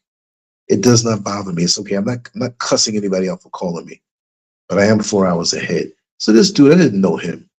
He sent a text message, and he was like, Lancescurv? And I was being funny. I said, no. I said, but I am Lancescurv, but I don't know that other guy. Well, I'd like to get an answer for you for the solution of the black issues that are going on. I get that a lot. I have no problem speaking about it because the first thing out of my mouth is about unity. And if we don't have any unity, ain't nothing that you talk about is going to work. And just like now, when they mentioned Tariq and they mentioned this one, and I said the name, he is about separation of global black unity. He is not for it. It's all about FBA or FBA and all the followers. And the followers are going against the other followers are ADOS and the folks from the Caribbean and African the black people in America saying they're African and they got roots in Africa. I have roots in Africa. Don't let the complexion fool you. My mother had a lighter complexion. She was born in America, and I don't deny that either. I don't deny that. I have Native American Blackfoot in my lineage, but the majority is in my heart and soul. And what do you see? If I was to get arrested, what are they going to say? Well, his mother had this and this. I'm not playing that game. I'm a black man. My father being from Jamaica, 93% of all black Jamaicans, unless they came from somewhere else, but 93% are from Ghana. Mrs. SCURV's great-grandfather is buried on her land, and from birth, she knew her family lineage is from Ghana. I was at the grave site. My father always told me that because of slavery, we can't prove certain things, but I went as far back. I had the guy from Canada, used to listen to the show, and he got smart with me one day. But and this is what he does. He was a white man who had a Jamaican wife, a black Jamaican wife. He did her lineage. He was interested in doing mine. And brought it back as far as he could, but he couldn't get a name with that particular woman who married Archibald Sterling's son, who came to Jamaica because of the lucrative slave business. And Archibald Sterling is a great so-called Scottish artist, portrait artist. And that's my great, whatever. I'm not claiming that like, oh, I'm so proud, I got white on my family. You know, yeah, well, that's why I got that good nap on my neck right there. See, that's the generational thing coming down. See, so I'm better than you. Oh, get out of here. Get out of here. I'm also cousins with Colin Powell. The McCoy family in Jamaica, they're all related. And what was my grandmother's last name? McCoy. But they didn't know they're going to have a person in their family like that. And they even moved to Harlem, Washington Heights, where we were. They're older than me. He passed away now. Those are notables. It's on the page. Go to Lancescurv.com and look at the SCURV genealogy. People all from the present all the way back up to that time in the 1600s. He got the detailed stuff. Names I didn't even know about, what they did for a living and what part of Jamaica they lived in on my father's side. So I'm one of them, and I'm saying this sarcastically, I'm a Negro who knows who I am. And this is the lineage. And so when I run up to the FBA people, oh, you're not African, you're not. I'm American because I was born in America and I have American lineage, but my lineage is going back to here. Why can't you accept that? No, you ain't no African. You're a Native American. Well, you know what? I'm not even going to argue with people on that. Those who are listening, who want to leave smart comments, the whole world is Africa, brother or sister. And yes, I'm not going to say that we're not from all over the planet. We're the original caretakers of the planet before anybody else came. So therefore, we're all over the planet. So what's the fuss about that? Why are we running behind these lip gloss wearing ex-pimps who are still pimps pimping us to be separated because they're following the rules of their master? If any black group doesn't result in global black unity, do not FUCK with it. You understand? Yeah. Look what Mad Guns Herbert said. I put this up. Jason Black said, "There's nothing with division. It's obvious that same old West Indian dick down his girlfriend at the same time. And since then, he's never been the same." You tell him, brother. That's right. Jeannie says, Dr. Claude Edison said, "We have no friends." That's a t-shirt right there. I got to get on point with the t-shirt stuff. I made one little shirt, and I think I made two or one or whatever, just an experiment, but I don't think it shows on my page here in Ghana. I don't know if it shows on the YouTube channel where there's a t-shirt down there that's for sale. And that was just a placeholder. I was going to go and start making some things you won't see nowhere else, right? So let me know if you see anything with the t-shirt thing going on, because it says it's connected, but you can't connect it and be shown in different countries, certain countries. And Ghana is one of them. So I don't know. So let me know about that. And that's the thing. So yeah, we're coming up on a little bit of time. So let me get ready to skedaddle now. Let me get this right mouse here. And I will be back tomorrow. And I put up a crap load of shorts today. Look on the YouTube shorts section, leave a comment, a thumbs up and all that stuff, and share them. The little nuggets of you know what I mean? Things that pop out of my mind. I'm gonna make a whole crap. I'm gonna be home all day tomorrow. Got some more stuff, so I'm gonna be home all day and do some chores and stuff like that, things around here. And I'll be coming up with content. You know, like I said, this is what I do, this is what I live. It's not a scheme or a scam. It's just straight from the heart, because you know the things I've been exposed to and have been afforded to see by the good upbringing that I have. I say have because it's present tense. Of course, it's had because back then, but I always acknowledge my parents in the present tense because their energy is still alive. And if you can prove that it's not alive, well, you know what? You can't, because it's still going through my veins and through my heart. And I pay homage to them and all those who came before them to help to give them knowledge and wisdom, and all the communities and neighborhoods and people who are not here anymore, and some who are here that I'm not in contact with anymore, whatever reason. You know, we lose contact with people. But I'm thankful to everybody that tried to teach me some kind of sense, even sometimes I didn't want to hear it on a romantic level. Why could I have just one girlfriend? You know what I mean? But other than that, you know, I got over that whole phase and everything, and life is wonderful and all of that good stuff. And like I said, I'm here. Any show that you want to do, contact me. Everything and all the contact information, boom, I put it right there. Phone number right there. Hit me up, add me on WhatsApp. When you reach out to me, let me know who you are. What's up, bro? Like, who is this? You know what I mean? Let me know who you are. That's all. Let me know who you are, and I'll talk with anybody. You know what I mean? I may not have 10 hours to talk now sometimes, but, you know, and again, like I said last night, I still have some messages to answer, right? So please don't be insulted. I've been moving fast, thinking fast, getting a lot done, utilizing time. I love it. I love to ride the wave of time to utilize it for my own benefit. You keep moving forward like that skimming rock, you'll never fall to the bottom of the lake. Movement is the key, but you have to know what the goal is and where you're going. That's what it's all about. But anyway, I just want to say much love to you all. I will talk to you tomorrow. If you reach out to me anytime before then, I'll be glad to talk, but I still got things to do. And I'm just glad to be here. Thank you for giving me and enhancing some life in me. You didn't give me all my life, but the things that I do now, I do not feel like 61 years old, y'all. I have no problem with my age. I don't care if I'm 71, 81, but it feels good to use my mind this way, and the energy that we share. I truly appreciate it, and I can't thank you enough. Much love to you all. Take care. We're going to talk tomorrow. Peace. Peace, peace, peace.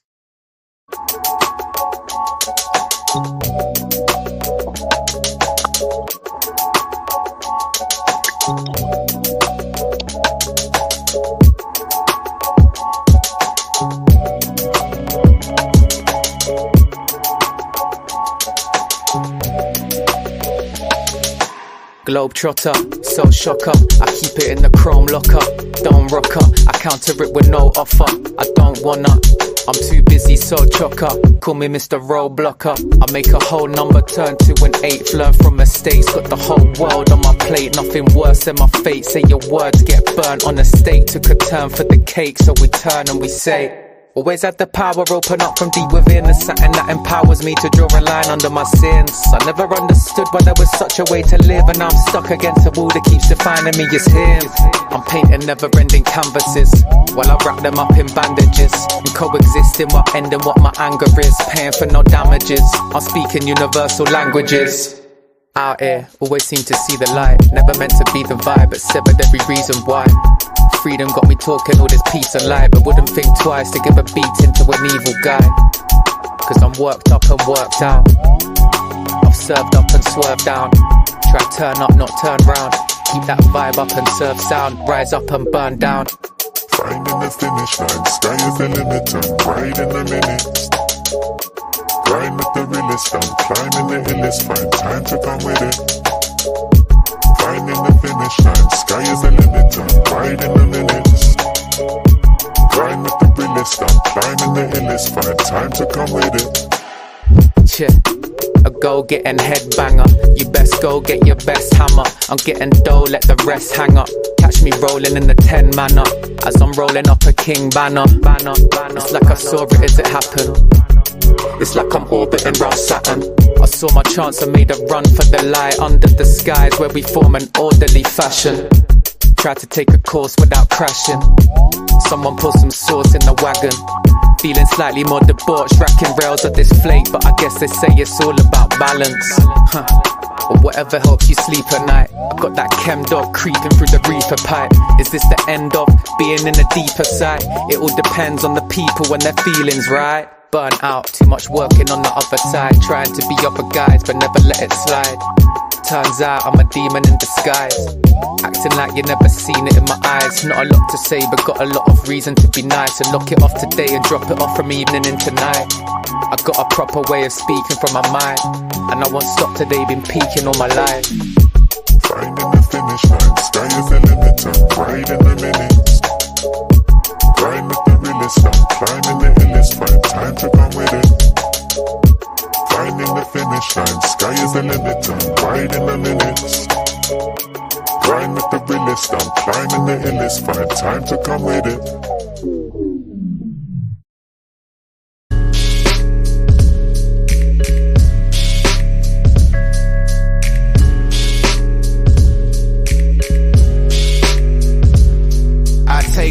To the lung, kill the stress to the head.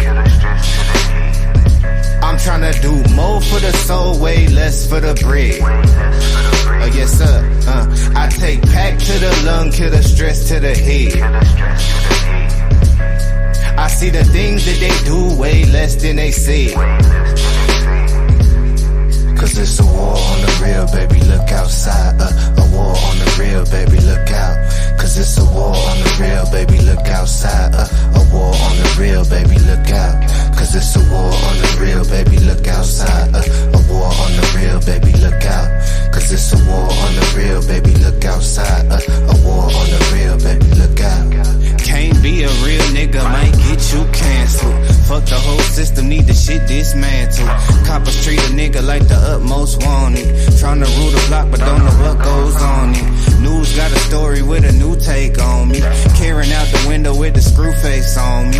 But I know that God love me when my blunt burn. 95 degrees and I can't get sunburn. Wonder when your government don't make me legal. Burn the whole city if I can't be equal. Get off my dick, please, Brad, I earned that. 400 years, how you still ain't learned that? I take pack to the lung, kill the stress to the head. I'm tryna do more for the soul, way less for the bread. Yes sir, I take pack to the lung, kill the stress to the head. I see the things that they do way less than they say. Cause it's a war on the real, baby, look outside. A war on the real, baby, look out. Cause it's a war on the real, baby, look outside. A war on the real, baby, look out. Cause it's a war on the real, baby, look outside. A war on the real, baby, look out. Cause it's a war on the real, baby, look outside. A war on the real, baby, look out. Shout out to the crackers tryna gentrify the genre. Tell them free my niggas, middle finger to your honor. End of days coming down to seconds on the timer. Goofy niggas still tryna purchase that designer.